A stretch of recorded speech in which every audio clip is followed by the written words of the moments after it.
lifestyle, pleasure, joy. See, some people have money, but they don't even know how to spend it.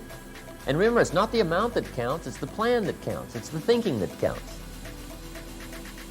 A father wads up a $5 bill, throws it at his son, and says, "Here, take the darn stuff if you need it that bad." He said, "Well, let's say you're getting your shoes shined." And the shoe shining boy's done a great job. And he's whistled and talked and kept you entertained, and you look down, you got one of the world's great shines. So you reach in your pocket and you pay him. Now, after you've paid him, you reach in your pocket and get a handful of change. And the thought occurs to you, shall I give him 1/4 or 2/4 for a tip for my fabulous shine? Shof taught me what the word tip meant. I didn't understand. I'm farm country Idaho. What do I know about tip, right? He says, "Do you know what tip means? T-I-P. Comes from a phrase. What is it?" He said, no, not sophisticated people. You don't wait and see. You ensure. Wow. When we come out of Trader Vic's, as we walk out the door, there is my car sitting right there. Both doors are open, and the motor is running.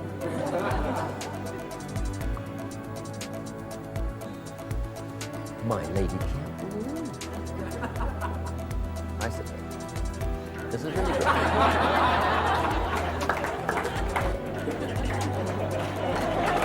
Incredible.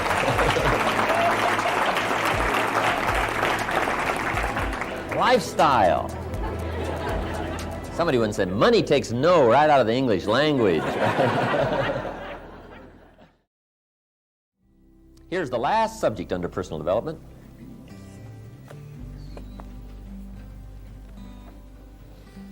But it's one of the most important. It's called lifestyle.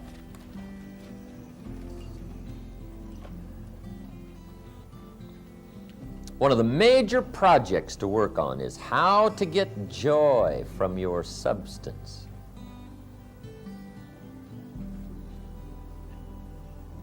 Lifestyle is figuring out ways to be unique.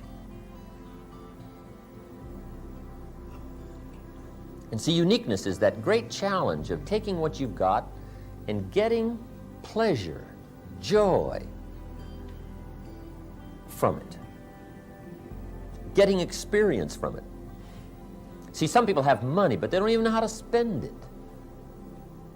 At least they don't know how to spend it for joy. And remember, it's not the amount that counts, it's the plan that counts, it's the thinking that counts. A father wads up a $5 bill, throws it at his son, and says, "Here, take the darn stuff if you need it that bad." See, same $5, right? Same $5.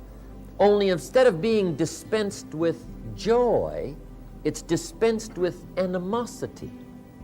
Now the father gets no joy from the $5 by wadding it up and throwing it. See, that's not how you get joy from it. It's the same money, but it depends on how you spend it. It depends on how you give it. And how you give it is called lifestyle. And Shof taught me lifestyle in the simplest little ways.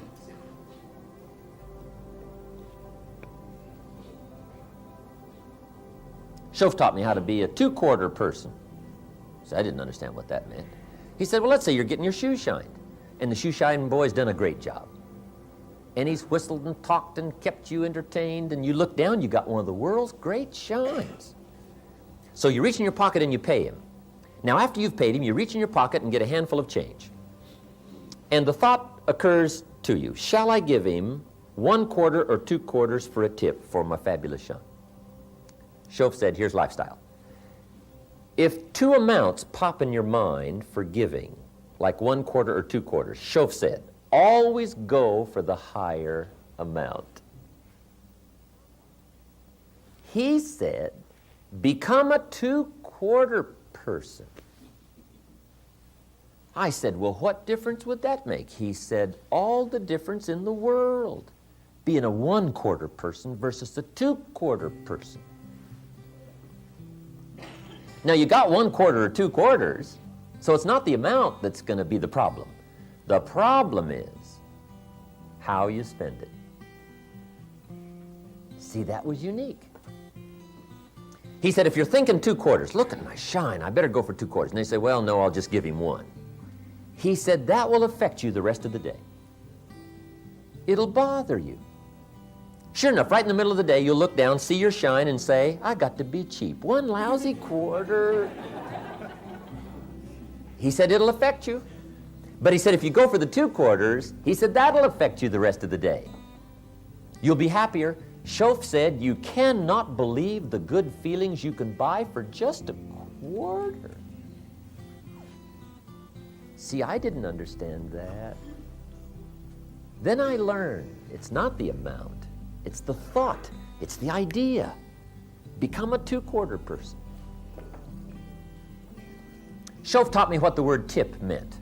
See, I didn't understand. I'm from farm country, Idaho. What do I know about tip, right? He says, do you know what tip means? T-I-P. Comes from a phrase. What is it? To ensure promptness. Schoaf said tip means to ensure promptness. Now, he said, if that's true, if tip is to ensure promptness, when should you give it? Up front. See, I didn't know that. He said, sophisticated people always ensure good service. They don't take a chance. I thought, wow, what a way to live. I always thought, well, you waited till the meal was over, see whether or not you got good service, and then tip. He said, no, no, no, not sophisticated people. You don't wait and see. You ensure. Wow. Makes all the difference in the world, right? You're taking a couple of people to lunch, right? And you calculate, let's see, the tip will be about so much, right? You call Mary over and say, Mary, right? Arm around the shoulder. Mary, here's $10. Would you take good care of me and my friends? You won't believe the service. They do what's known as hover. I mean, they hover right around your table. Otherwise, you can never find them. I mean, where's my waitress? Where's my waitress? All the difference in the world. Same money, see, but it's called giving it up front instead of behind. Now, it doesn't mean you can do it every time, but it means you just think of ways to be unique. Think of ways, right? It works wonders. I took a neat lady, oh, this has been a couple of years ago. We went to the Beverly Hilton Hotel to the Trader Vic's restaurant, close by where I used to live. And we're all excited about going to Trader Vic's, Beverly Hills, nice place to entertain. And when we get there, we drive up in front of Trader Vic's, and 2 attendants come out. One opens one door, one opens the other door. And they let out my lady friend. The other gentleman lets me out, says, Mr. Rohn, nice to have you here. And my lady's already impressed. He said, have a good meal. I said, we certainly will. So we leave, right, go into the restaurant, have this fabulous meal. When we come out of Trader Vic's, as we walk out the door, there is my car sitting right there. Both doors are open, and the motor is running.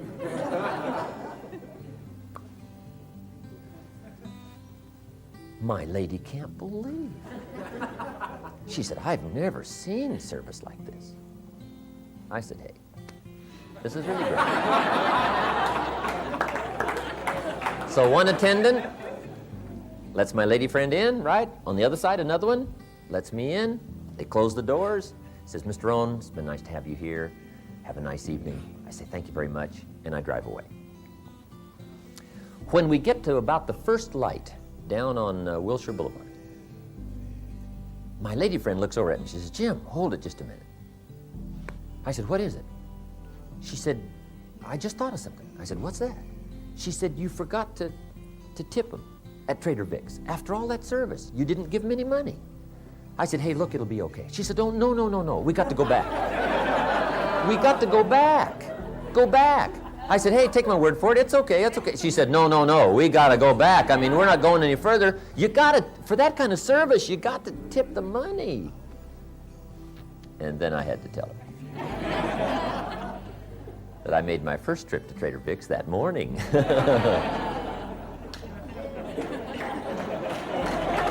Incredible.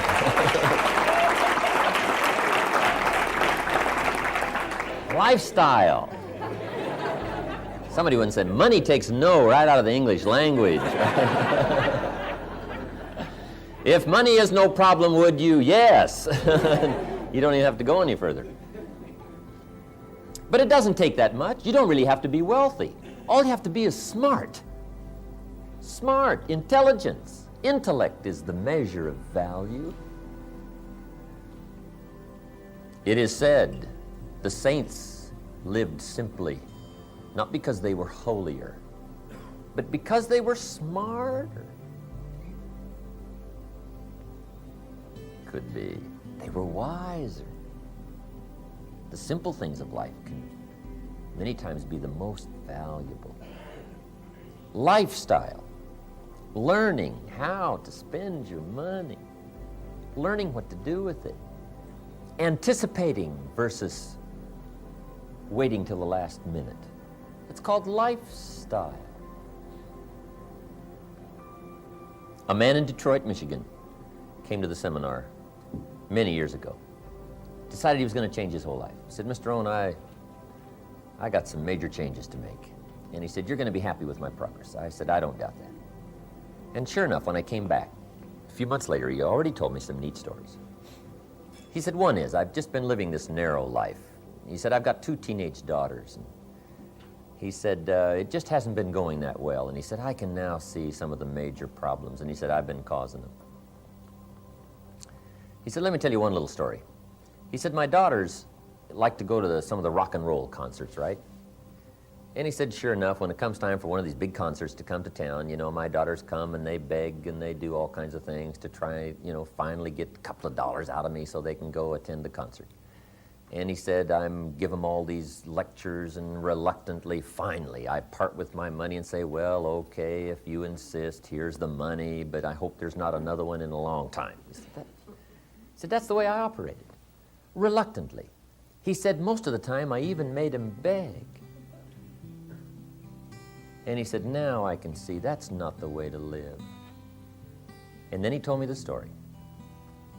After he decided to change his life and change his whole lifestyle and his procedure, he said, I'm going through the paper one day and I found out one of the rock concerts is coming to town, and it's one of my girl's favorite rock stars coming to town. So he said, now with my new life in view, he said, I go down and buy the tickets. And he said, I brought him home. When they got home from school that day, he said, I handed him an envelope and said, here are your tickets to the next concert. He said, the begging days are over. He said, my daughters couldn't believe what had happened. He said they were so happy, terribly excited. So he gives them the envelope. Now he says, don't open the envelope until the evening of the concert when you get there. They said, okay. So comes the evening of the concert, and his 2 daughters rush off to the concert. When they get there, they hand the usher the envelope. They open it up, right? And inside, they take out the tickets. And the usher says, follow me. Takes them down front. 10th row, center. They can't believe. They say, hey, wait a minute, hold it. Let's take a look at those tickets again. This can't be. He looks at the ticket and says, yes, it is. Just follow me. 10th row, center. See, before then, all the tickets they begged for were way back up in the balcony right, where you couldn't see. They couldn't believe it, 10th row center. He said that night, a little late, just to see what would happen. He said, sure enough, the concert's over. Girls come home about midnight, bursting through the door. One lands in his lap. One's got her arms around his neck. They say, you have got to be probably the greatest father who ever lived. And he said, guess what those tickets cost me? $8. $8. You can't believe how for such small amounts you can change your whole life by changing your attitude, your procedure, your lifestyle, anticipating versus being reluctant, figuring out ways to do it with joy instead of animosity. Lifestyle. If there's one thing to start working on in a heavy way after you leave here this weekend, is figuring ways to be unique. Remember, it's not the amount that counts. It's the plan that counts. Lifestyle, learning how to live. See, once you've put this all together, you will anticipate every day. You can't wait for the morning to come. You can't wait to get started. You can't wait to get at it. You can't wait to put your plan into action. You can't wait for all the little surprises you've got ready for some people. You can't wait to execute lifestyle and be more productive and progressive and learn and grow. And of all of the things we've covered here in these 2 days, this is one of the things that can affect your life so much that now it will be an investment in your progress. It'll be an investment in your language. You can't believe what it'll do in getting you a promotion on the job. All things will reflect what you do concerning how you live, lifestyle, and what you do about your family and yourself and your money and your substance and your time and your talent and your ability. Don't just live your life, design it. Don't just exist. Grow, change, develop, become unique, and it'll add a whole new dimension to your life. It's called lifestyle, part of personal development.